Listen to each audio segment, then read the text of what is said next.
Normalmente se dice de que para que una persona de clase obrera en Inglaterra se convierta en una estrella de rock famosa, se necesitan dos cosas. La primera es ir a una tienda de instrumentos y comprar una guitarra barata. La segunda es ir hasta tu casa y practicar todos los días con esa guitarra. Si tienes algo de suerte y por supuesto tienes algo de éxito, es muy altamente probable de que te conviertas en dicha estrella de rock famosa y seas la envidia de muchas personas. Quizás ya hayas escuchado esta historia antes. Sin embargo, esta, más que ser la historia de una estrella de rock, se trata directamente de una persona que quiso volverse una estrella de rock. En este caso, hablamos de Stuart Goddard, o como normalmente solemos conocerlo, Adam Ant, una de las personas más influyentes dentro de la escena New Romantic y dentro del New Wave, no solamente por su vestuario, sino también por su música y lo que llegó a influenciar dentro de pocas bandas que había en eso entonces. Esta no es la historia de cualquier artista, esta es la historia de Adam Ant.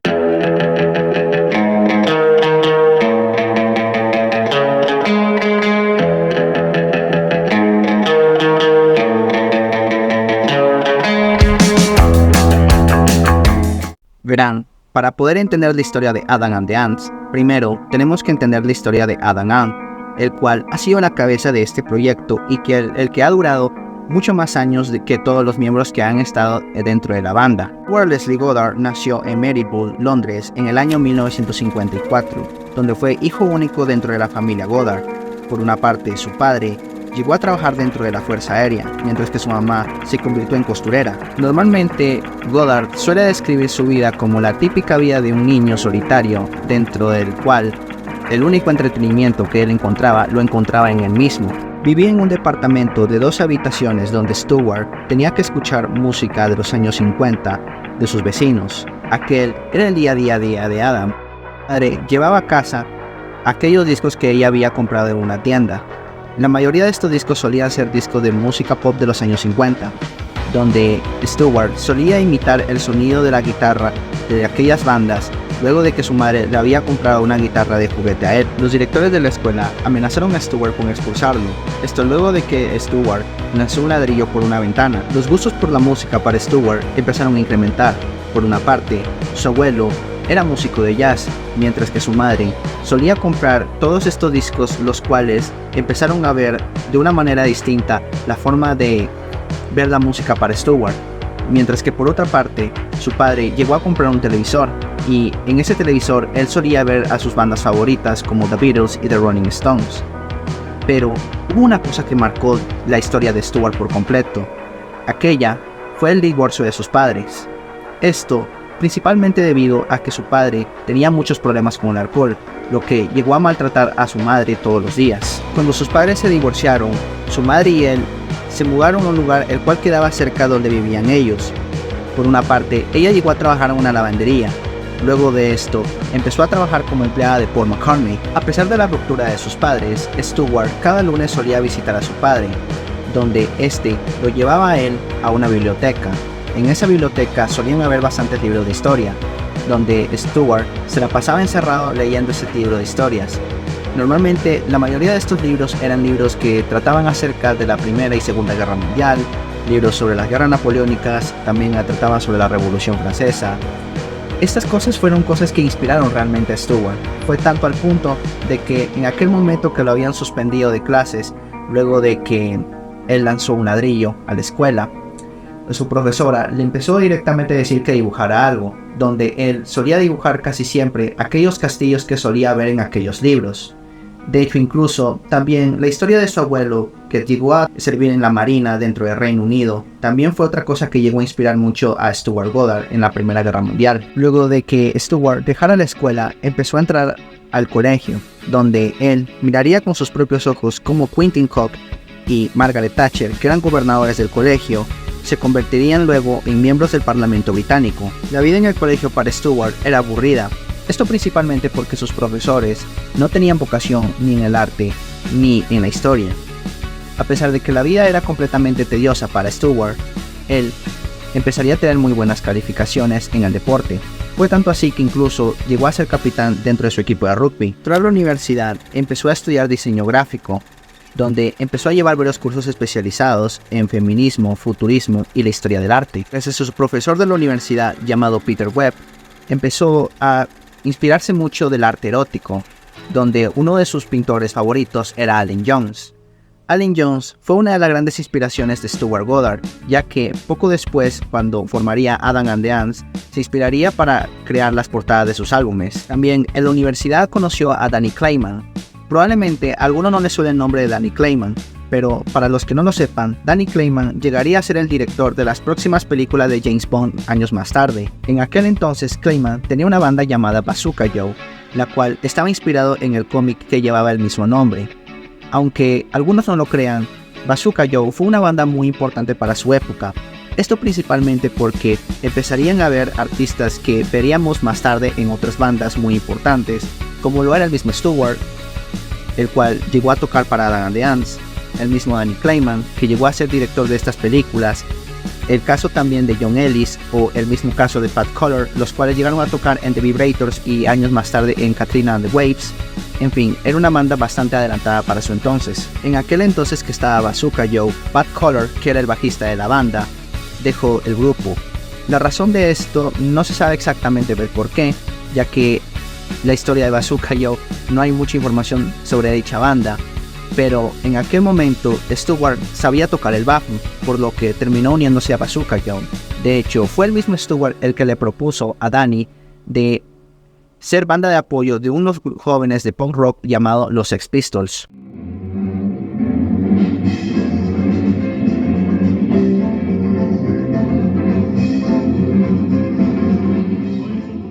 Aquella gira fue en el año 1975.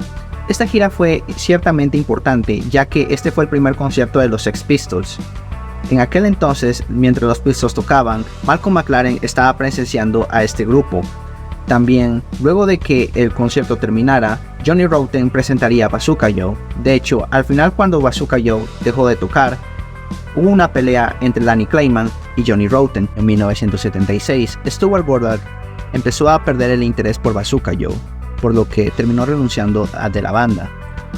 Con esto, empezaría a crear su propio proyecto llamado The B-Sides, donde en aquel entonces él tenía un amigo llamado Thomas Hardy. Él lo había llamado por teléfono y le había dado aquella propuesta de unirse a The B-Sides, por lo que Thomas Hardy, que era guitarrista, se pasaría a unir, donde llevaría el nombre de Thomas Hardy a Leicester Square. En aquel entonces, The B-Sides necesitaba un bajista, por lo que publicó un anuncio en The Melody Maker, donde al final Andy Warren terminó uniéndose a la banda. Esto luego de una audición en The Marquee. A pesar de que en aquel entonces The B-Sides no tenía baterista, Warren, Stewart y Leicester Square empezarían a hacer audiciones durante 2 meses.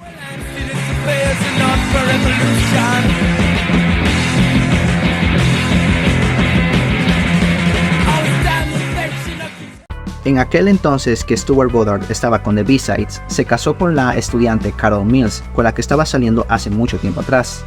También tenía que terminar su tesis para poder graduarse de la universidad. Parecía que la vida de Stuart Goddard era color de rosa, sin embargo, esto no era así.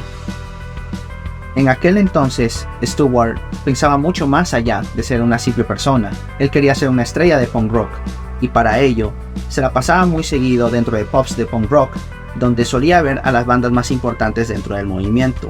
Al igual que el vestuario, fue unas cosas de las que inspiraron mucho a Stuart Goddard. En ese entonces amenazó a su profesor con dejar la universidad, y por otra parte, también dejó de ir muy seguido a su casa donde vivía con Carol Mills, donde su esposa lo miraba cada vez más delgado, incluso enfermo mentalmente.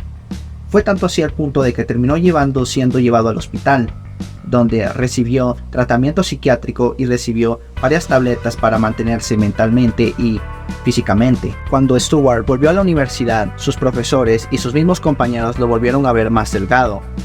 En este punto fue cuando Stuart Goddard dejó de llamarse Stuart Goddard para llamarse Adam Ant. Esto principalmente debido a que en aquel entonces sus estudiantes le empezaron a poner este apodo debido a su cuerpo escuálido y delgado, similar al de una hormiga.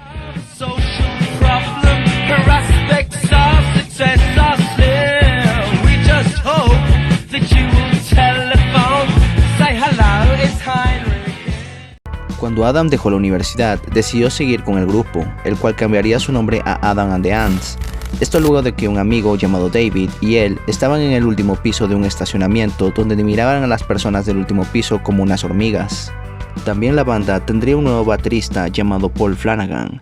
Con esta formación, Adam and the Ants empezó a hacer ensayos donde más tarde, tras escribir varias cartas en revistas musicales para poder hacer conciertos, tuvieron una gira en Ica, una cafetería que servía también como teatro. Este concierto fue programado gracias a Falcon Stewart, manager de la legendaria banda de punk rock X-Ray Spex, luego de que Paul Steyren, vocalista de la banda, le dijo a Falcon sobre el grupo, tras verla tocar por primera vez en su dormitorio. La banda solo llegó a tocar una canción en todo ese concierto, llamada Beat My Guest, donde fueron expulsados del concierto tras ser perseguidos por un grupo de punks.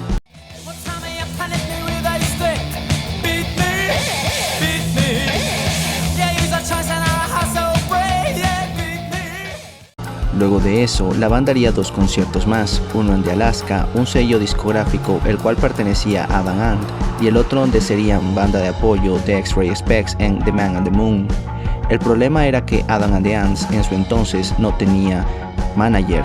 No fue hasta que Adam Ant conoció a Pamela Roque, mejor conocida artísticamente como Jordan Moore.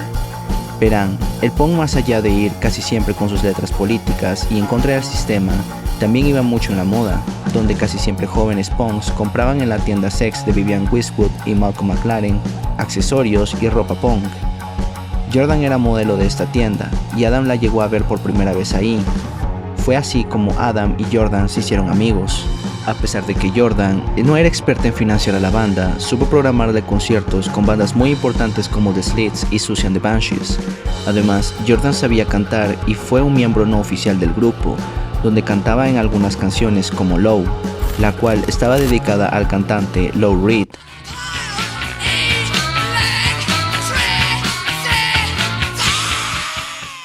Estos conciertos, en gran medida, fueron importantes para la banda, ya que pudieron aparecer en películas dentro de la escena punk como Jubilee, del director Terry Jarman, la cual fue producida por Megalovision, donde la banda tuvo un contrato con dicha productora hasta 1979.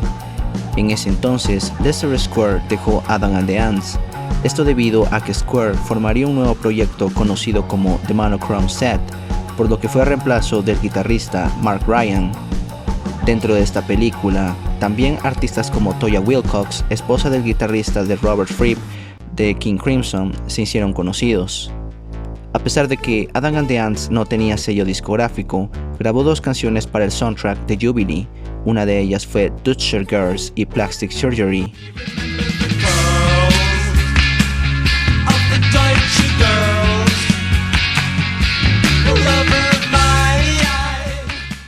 En un concierto de Susie and the Banshees, el cual fue visto por Jordan, estaba John Walters. Para los que no sepan quién es John Walters, Walters era el productor del programa The John Peel Show, el cual era presentado por el legendario John Peel en la cadena BBC. Esa misma noche, Walters se acercó a Jordan solo por el simple hecho de que Jordan le había dicho que era manager de una banda, y nunca había visto una manager dirigiendo a una. Luego de eso, Jordan invitó a Walters a ver a los Ants en un concierto dentro del The Royal College, donde Jordan cantó un par de canciones. En el vestíbulo, Walters le envió la propuesta a Jordan de llevar a Adam and the Ants en el programa con la condición de que Jordan cantara dentro de las sesiones, a lo que terminó aceptando. Esa noche presentaron canciones como Dutcher Girls, Low y Doesn't Matter y Puerto Rican.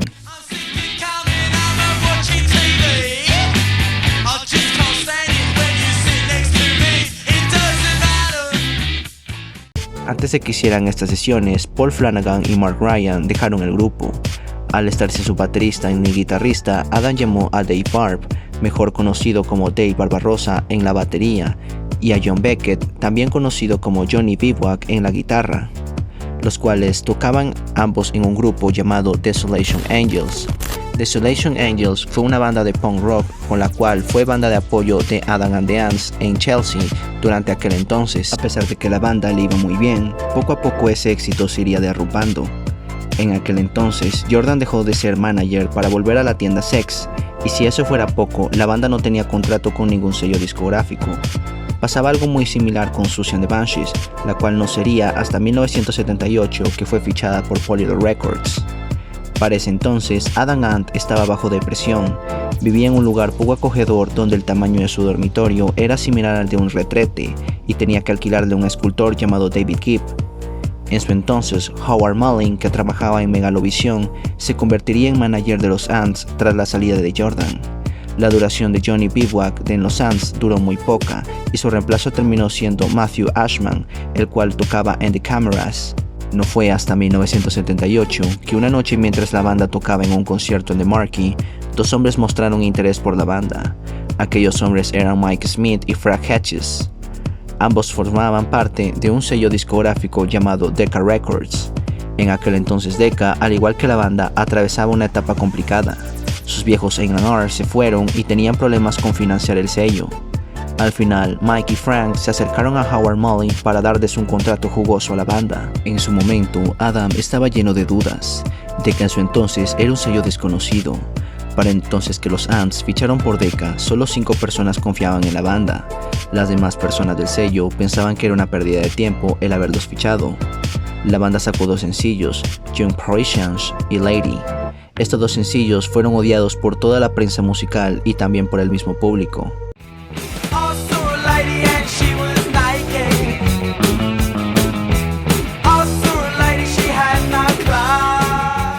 Después de dar varios conciertos por Europa, la banda volvería a los estudios para sacar más canciones. En ese entonces, la banda estaba trabajando en Kick, la cual había sido grabada en Rack Studios, donde pasarían bandas como King Wild y The Cure. Muchas de las veces, Adam se sentía mal, miraba a su audiencia y parecía un grupo de periodistas que comenzaban a juzgar sus trabajos, incluyendo Decca Records. Sus amigos lo visitaban y cada vez lo encontraban más depresivo que antes, donde Adam, las únicas cosas que parecían animarlo era el sexo y los conciertos. Adam, harto de todo, decidió romper contrato con Decca, donde Kick sería la última canción que la banda publicaría. Poco después de eso, Decca entró en bancarrota y fue comprado por Polygram. Además, la banda rompió contrato con Megalovision.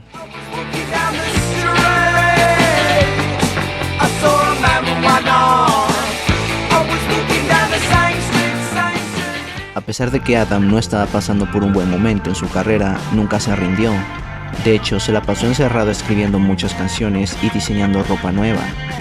Una noche, mientras iba para una fiesta, Do It Records, un sello discográfico independiente, le envió una oferta a Adam en la que tendría un contrato para lanzar un álbum y varios sencillos. Con las experiencias vividas en Decca, Adam firmaría con la condición de que Max Tregolin, que pertenecía al sello, le diera todos los derechos del sello. Con la condición cumplida, Adam and the Ants grabaría su primer álbum en Roundhouse Studios, donde traería al ingeniero de Motorhead. Sin embargo, gran parte de las canciones serían producidas por Adam Ant. También contrató a Watt y Kerr, 2 amigos de Adam que lo ayudaron a diseñar la portada del álbum. Ellos tomarían la imagen de una revista de Sounds. Mientras se grababa el álbum, también la banda empezaría a grabar otra Peel Session y programó más conciertos.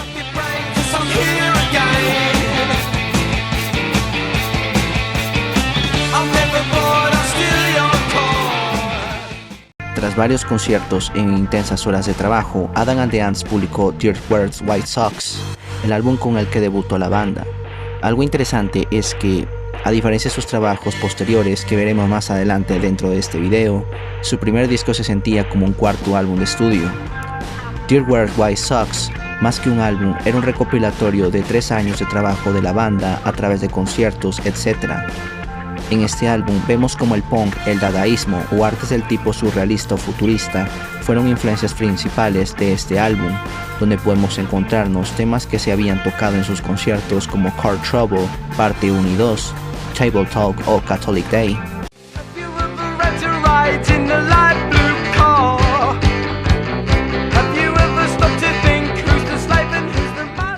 En ese entonces, a pesar de que Jordan no era más manager de los Ants, la amistad entre Adam y Jordan nunca se rompió.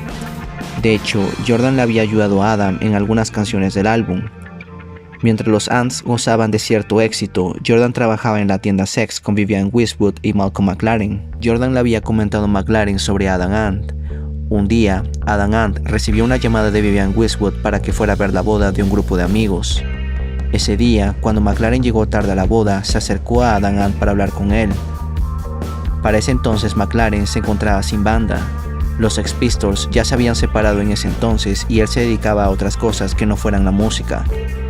No fue hasta que Jordan le propuso a McLaren de ser el manager de los Ants. El problema de McLaren radicaba en que no conocía a la banda y nunca había ido a sus conciertos. Sin embargo, le prometió a Adam que sería su manager siempre y cuando la banda grabara 2 videos para Car Trouble y Table Talk. Al final, los videos fueron grabados gracias a una amiga llamada Stephanie, en aquel entonces que Malcolm McLaren se convirtió en manager de Adam and the Ants. Andy Warren dejó la banda, ya que no le gustaba la idea de tener a McLaren como manager y se unió de Monochrome Set.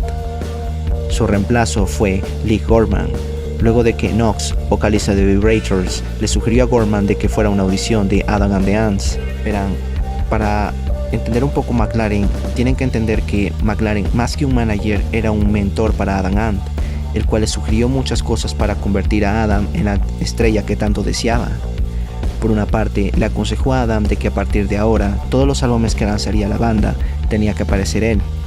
Lo segundo que le aconsejó era que escuchara una cinta de música, la cual estaba creada para Adam, que había sido justamente hecha por el mismo McLaren.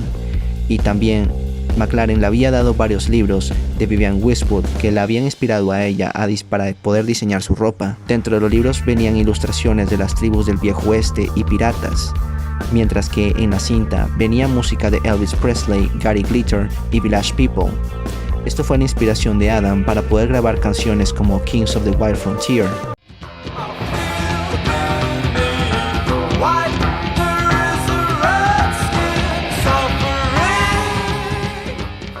McLaren miraba un logo de la banda donde su eslogan decía "And Music for Sex People". En ese momento, McLaren le dio la idea de convertir ese eslogan en una canción. Así nacería And Music. McLaren, en cierta medida, tras haber estado tanto tiempo con los Sex Pistols, había reflexionado y se dio cuenta cómo el punk rock se había convertido en los nuevos piratas de la era moderna. Él quería crear la imagen de los piratas como algo anárquico y en contra del sistema. The idea of using Geronimo was to actually use the white stripe which you painted across your nose, which was a signature for war, patchy sign for war. So what with that and Blackbeard's braids, he used to oil his hair and turn them into braids and would then light them before he would board a Spanish ship, you know. And it was the combination of these braids which the pirates would tie their hair up in rags, which they'd be dipping into certain oils, that became this pirate image, which of course proved a success and gave him an image that he was thereafter able to use in combination with some of these ethnic beats.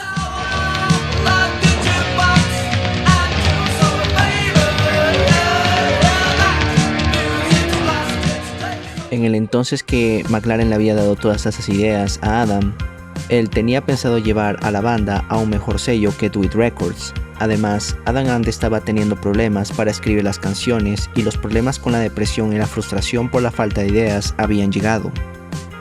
En un ensayo, los 3 miembros de Adam and the Ants renunciarían, esto tras recibir una mejor oferta de McLaren, donde los 3 miembros encabezarían el proyecto creado por McLaren llamado Pow Wow Wow, donde más tarde McLaren descubriría a una menor de 13 años llamada Annabella Lwin, que sería la vocalista de la banda.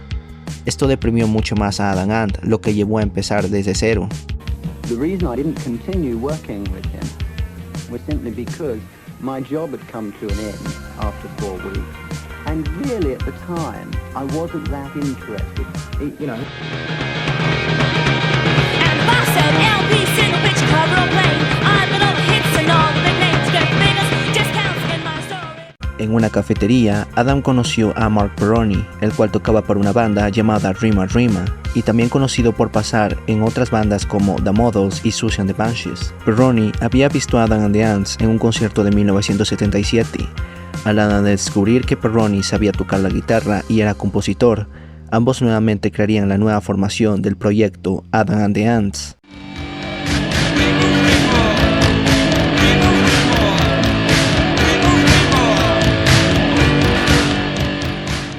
Inspirado de la música de Gary Glitter y el sonido burundi del viejo oeste, Adam Ant trajo 2 bateristas. El primero sería Terry Lee Mile, que tocaba con Peroni and the Models, y Chris Hughes. También la banda traería al baterista Kevin Mooney, luego de que Johnny Bivouac declinó ante la propuesta de Adam de unirse a la banda como bajista. Como la banda estaba sin manager, Falcon Stewart, quien en aquel entonces dejó a X-Ray Spex, se terminó convirtiéndose en su manager. Con esta nueva formación, nacería la tercera agrupación de Adam and the Ants.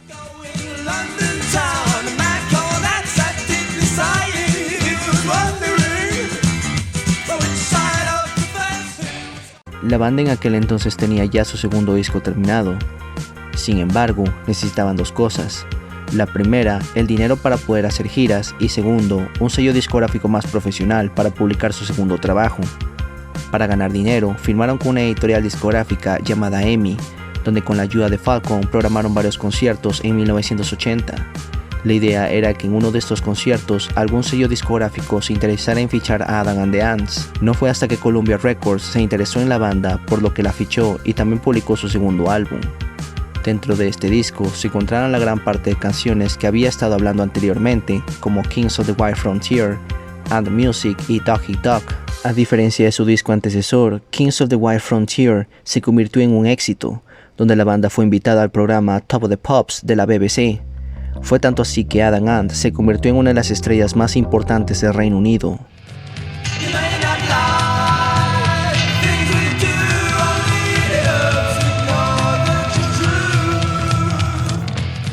Para 1981, la banda hizo un concierto de caridad en donde la princesa Margaret de Reino Unido estuvo presente. Fue tanto al punto que la princesa le pidió un autógrafo a Adam Ant. A pesar de que las cosas iban bien, las relaciones se iban deteriorando entre Adam y Kevin Mooney. Adam Ant estaba buscando un guitarrista más experimentado, por lo que trajo a Gary Tips, mejor conocido por formar parte de la banda Roxy Music. Tras la llegada de Gary Tips, la banda comenzó a hacer giras. Esta gira presentaría las nuevas canciones de su tercer y último álbum, Prince Charming. Cuando la gira terminó, la banda lanzó su nuevo sencillo, Stand and Deliver. Esta canción llegó a alcanzar los primeros puestos en las listas de Reino Unido.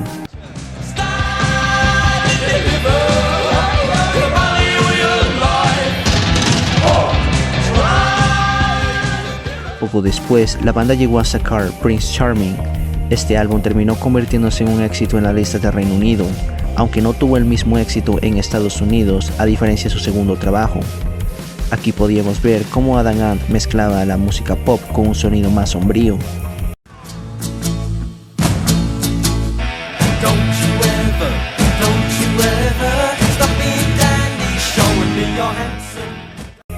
Para 1982 ocurrió lo que nadie esperaba. Adam and the Ants se terminaría separando. Es muy difícil explicar las razones por las que Adam and the Ants se separó. Según palabras de Adam, se dice de que los miembros de la banda habían perdido interés en el proyecto, por lo que Adam Ant terminó separando a la banda y terminó creando su propia carrera como solista.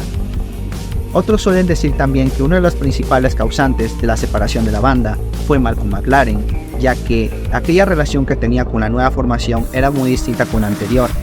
En este punto, Adam Ant empezó a hacer su carrera como solista, donde Mark Peroni también lo empezaría a acompañar dentro de este proyecto. Sin embargo, esa historia ya es para otro video. Bueno, queridos narcisos, y hasta aquí ha llegado la historia de Adam and the Ants. Espero que ojalá les haya gustado, y si es así, ya saben, me pueden apoyar con un like, o si no, también se pueden suscribir al canal activando la campanita, y si no, también me pueden seguir en mis redes sociales, Narciso-Negro 13, por si me quieren seguir ahí. Así que bueno, soy Narciso Negro y nos vemos. Chao.